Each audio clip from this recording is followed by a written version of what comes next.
एका गाण्याची गोष्ट. हे कवी लोक तर कल्पक असतातच, वादच नाही. आणि म्युझिक लावणारेही तेवढेच पट्टीचे असतात.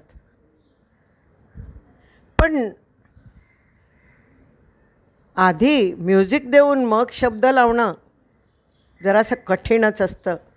आणि ते ह्या प्रसिद्ध म्युझिक डायरेक्टर मराठीचे जगदीश खेबुडकर, कोणाला माहिती नाही तो जगदीश खेबुडकर, आम्ही लहानपणापासून ऐकलेलं आहे. त्यांनी कशी ह्या गाण्याला चाल लावली हे अगदी ऐकण्यासारखं आहे. ऐकाच तुम्ही. धुंदी कळ्यांना. हा प्रकार अति चांगला आहे. आणि दोन्ही स्वतंत्र 100% वेगळे जॉब्स आहेत. ते म्हणजे गाणं लिहिणं स्वतंत्र 100% जॉब आहे आणि म्युझिक त्याच्यावरती संगीताचा साज 100% स्वतंत्र जॉब आहे. पण हिंदीमध्ये जो प्रकार प्रामुख्यानं आता सुरू आहे तसा पूर्वी सुरू होता. आणि मग मला एका चित्रपटासाठी बोलवण्यात आलं. धाकटी बहीण नावाचा चित्रपट, 6 गाणी आहेत, तुम्ही पटकन या आणि चटकन गाणी लिहून निघून जा. आम्ही गेलो म्हणजे इथे आलो, मुंबईत आलो, कोल्हापूरहून.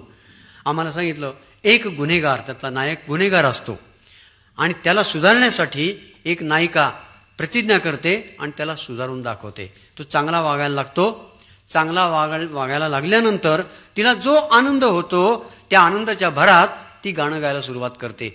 हे आम्हाला ड्युएट लव्ह सॉन्ग पाहिजे. तो सुधारला हे तिच्या गाण्यातून आलं पाहिजे. काल तो गुन्हेगार होता, काल त्याची अवस्था काय होती, आज काय आहे आणि तिला नेमका आनंद किती झाला आहे ती शब्दात मांडते. द्वंद्वगीत, ड्युएट लव्ह सॉन्ग पाहिजे. म्हटलं आणखीन जर सिच्युएशन काय नाही. म्हणजे हा पडदा, पडद्याच्या एका बाजूनी बांगड्यांचा हात येतो. बांगड्या मीन्स काकणं. पूर्वीच्या पुरी घालत होत्या बांगड्या, त्यावेळीची गोष्ट आहे ती. एका बाजूनी बांगड्यांचा हात, एका बाजूनी घड्याळाचा हात, दोन्ही हातांची मिठी बसते. हात हलायला लागतात. कॅमेरा पायावर जातो, पाय पळायला लागतात. पाय पळतात, पुन्हा कॅमेरावरती चेहऱ्यावर जातो, म्युझिक सुरू होतं आणि गाणं सुरू होतं. ते तुम्ही लिहायचं आहे. मला अजूनही कळलं नाही की हे नायक नायिका, हिरो हिरोईन हव्या त्या वेळेला किंवा नको त्या वेळेला हातात हात का घालतात. तो हलवतात का, हलवतात माळामाळानं पळतात का, पळतात गाणं म्हणत पळतात आणि ते गाणं आम्हाला न पळता लिहायची पाळी येते. आयुष्यात कधी जे केलं नाही प्रेम आम्ही, ती एक गुप्त गोष्ट सांगून टाकतो आपल्याला.